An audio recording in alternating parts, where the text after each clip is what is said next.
Creeper World 4 is a decent game, but for all my fellow completionists out there, I like to measure games by a different metric. How good are they to complete? In this video, I'm going to be covering how to get the last couple hardest achievements to help you decide whether it's worth going for the platinum or not. Now that decent does come with a certain caveat. If you've never played a Creeper World game before, well, number one, don't let the name put you off, but number two, I think this is the best entry point to the series as it has made the great leap forward from a 2D top-down perspective from the forgotten era of web-hosted flash games to a proper 3D perspective, which both helps translate the information to the player, but also realizes the full threat of this all-consuming goo as it floods across each map. The central conceit is fairly unique for a tower defense game, as you slowly push back against endless waves of encroaching creeper. Base building is a solid, if not repetitive, exercise. Once you've established a foothold, it's mostly about patiently expanding outwards. The series seems to have always suffered from a weaker middle section to each level, as nothing poses a significant threat unless you make what feels like an arbitrary mistake as you reclaim enemy territory.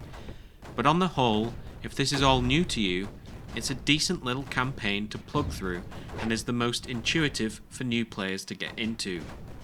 If you have played a Creeper World game before though, I don't think the fourth installment does anywhere near enough to justify paying again for, when the majority of the minimal changes to the formula feel like minor tweaks to the energy and economy systems rather than having new tower types or enemies. The first 17 missions in the 20 across the whole campaign feels like a glorified tutorial, which for old players is largely unnecessary, and what's more, the missions themselves feel like they've been pulled from Creeper World 3, given a glossy 3D upgrade and pushed out the door. The last 3 missions are the only ones which offer some kind of challenge, and the final mission is the one which has all the new stuff in it. I think the campaign would have benefited greatly from taking the ideas in the last mission and sprinkling them out, which would have let the developer explore those mechanics more thoroughly and felt more fully rounded for veteran players of the series. So that's my little bite-sized review, and let's see if the achievements provide more of a challenge. The first achievement we're looking at is the first hold objective. This is the only objective type which you can only do outside of the campaign, so head into the span experiments mode.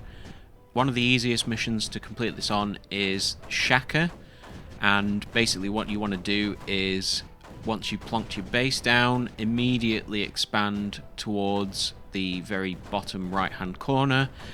There is a turbine there which will spit out waves of anti-creeper and will completely flood the area with the hold objective, so it's pretty straightforward to hold out.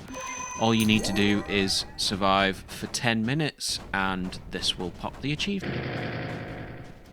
The next achievement is Parallel Universe. This is the first Easter egg achievement which you can unlock in the very first mission in the campaign. What you want to do is follow the instructions that you're given all the way until you move your base into the center of the map, but instead of progressing and doing the rift jump, you want to then deliberately move your base into the creeper and let it explode, and this will unlock Parallel Universe mode and unlock the achievement. Next up is Farsite Farside. This is an Easter egg achievement in mission number 2.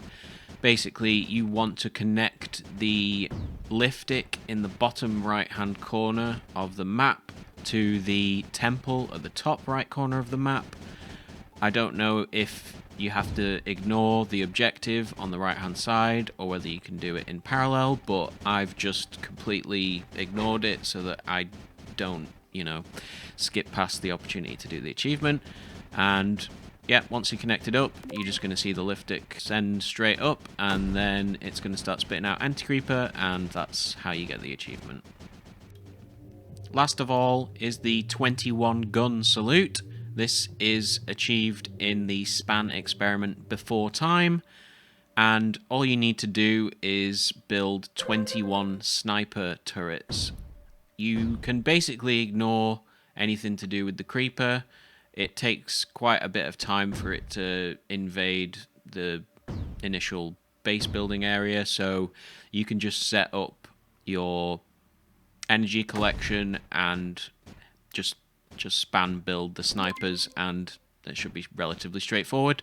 And that's all there is to Creeper World 4 for achievements. It's quite bare bones, really, other than charging through the campaign. That's all you really have to do, which is fairly disappointing. There's nothing actually that challenging here. Creeper World 3 had a lot more grindy achievements, but in amongst that, there were ones which encouraged you to play a lot more of the side modes and just generally experiment and get the most out of playing the game. So not really much on offer here from Creeper World 4, so I'm going to give this one a 3 out of 5 for completion.